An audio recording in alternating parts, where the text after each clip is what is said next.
Olá, senhores! Voltando aqui para o nosso vídeo 2 aí da segunda parte da abordagem neoclássica.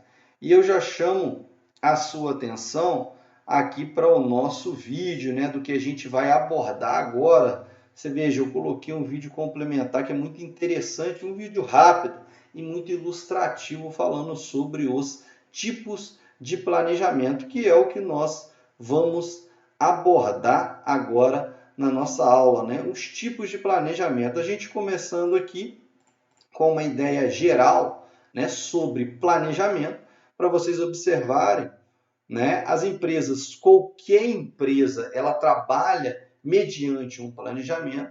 Se o planejamento da empresa estiver correto, beleza, é uma chance maior de alcançar o sucesso. Ah, professor, então toda a empresa que se planeja, ela consegue alcançar o sucesso. Não. O planejamento é uma medida que as empresas tomam para evitar ter um problema maior, tá, pessoal? Planejamento não é sinônimo de sucesso em nenhuma empresa. Porém, ele pode evitar muitas falhas ao decorrer da execução do seu projeto.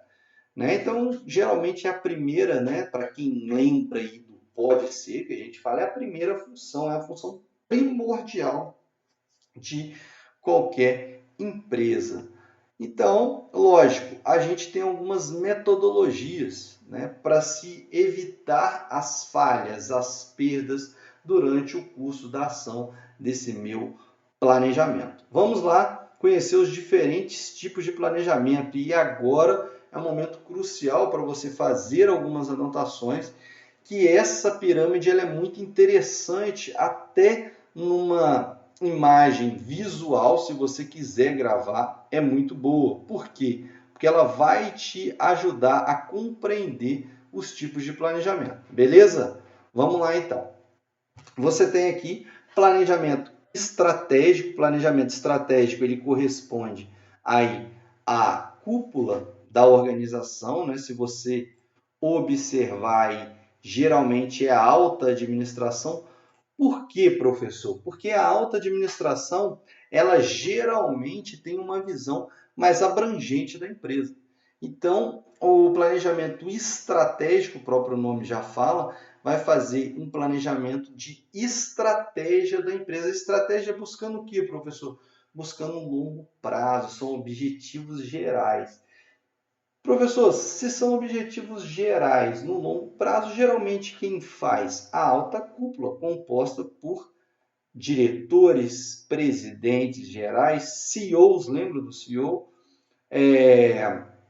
O administrador das próprias organizações, então foco sempre no longo prazo, focando mais o que interno e externamente. Professor, externamente por quê? Porque o planejamento estratégico ele visa o mercado, ele visa alcançar, galgar degraus maiores, né, degraus maiores no mercado. Então, é muito importante a gente observar aí, geralmente é um planejamento maior. Vamos para o nosso segundo aqui, ó, o tático. O tático, ele está ali no meio da pirâmide, porque são os gerentes médios, diretores médios que a gente fala. No planejamento tático envolve quem especificamente, professor? As áreas, né?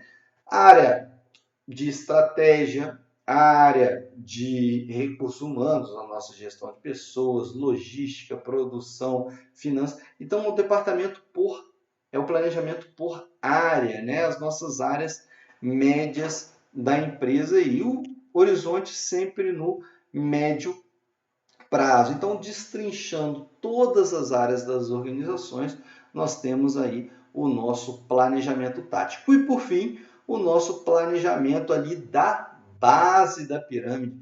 A base da pirâmide são quem, professor?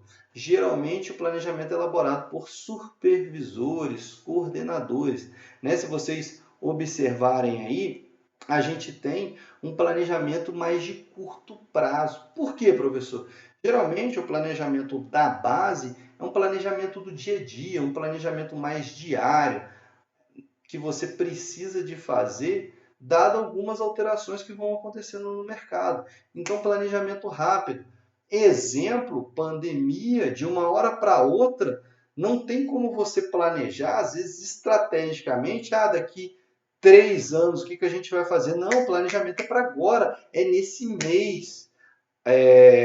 Ocorreu a pandemia, como que os nossos alunos vão ter aula? Vamos tentar pensar rápido. Professor, não foi tão rápido, né? Mas deveria ter sido, porque um planejamento rápido, planejamento operacional, aconteceu algo, uma pandemia, em que você precisa tomar decisão muito rápido. Então, o horizonte é mais de curto prazo, definindo objetivo específico, planejamento diário, planejamento rápido.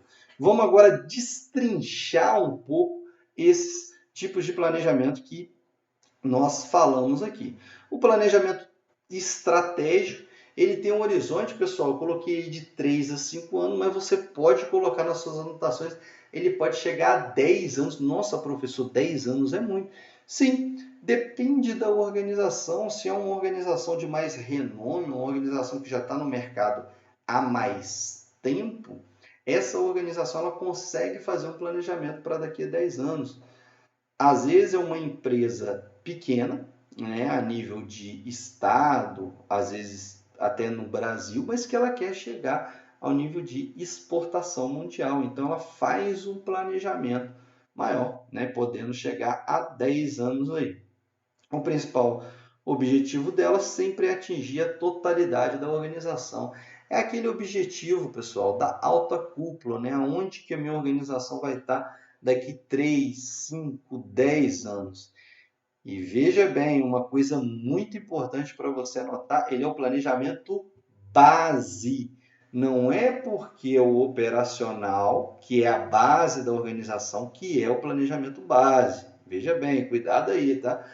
Planejamento base, no caso, é o estratégico. Porque na pirâmide, voltando, esse é o primeiro. Todos os outros vão seguir o planejamento estratégico.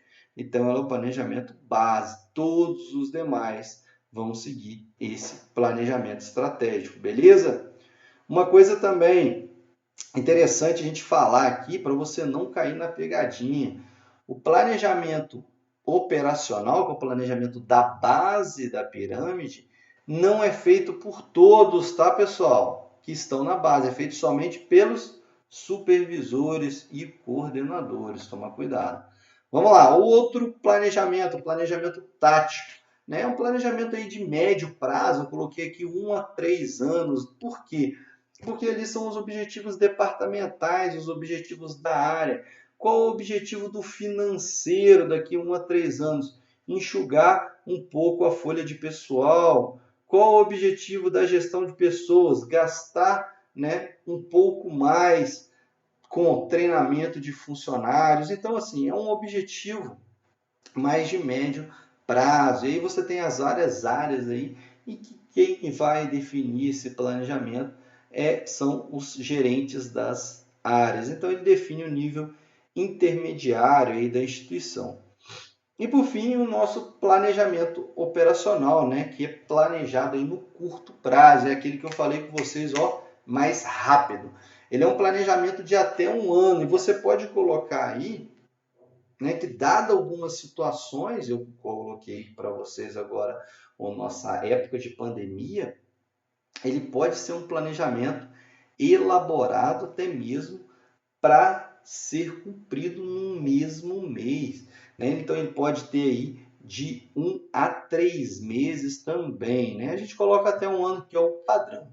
Beleza? Por que, professor? Ele envolve cada tarefa e atividade aí separadamente, ou seja, é o dia a dia da minha organização. Beleza? E por fim, a gente vai ter aí a departamentalização.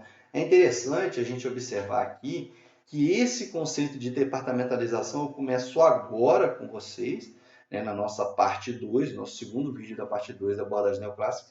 E na parte 3 eu vou destrinchar um pouco melhor esse conceito para você de departamentalização que é tão importante. Beleza? Vamos então dar um geral aqui no que seria essa departamentalização. Né? É um meio de se obter, coloca aí a homogeneidade, ou seja, das tarefas, tudo sendo realizado de maneira uniforme e homogênea, ou seja, eu estou tentando agrupar algumas atividades ali para elas serem trabalhadas de maneira uniforme, porque fica muito mais célere, muito mais rápido, e eu tenho menos perdas, né? Menos problemas, menos conflitos.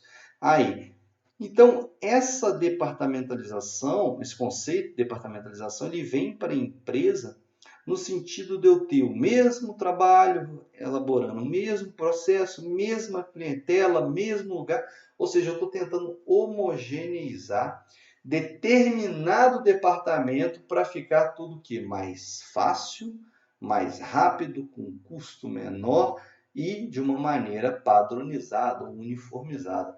É bem interessante esse conceito de departamentalização, né? Mais uma vez, lembrando, pessoal, não se esqueça aí, né, de se inscrever no canal, ativar o sininho, né? Gostou da aula? Dá uma curtida lá.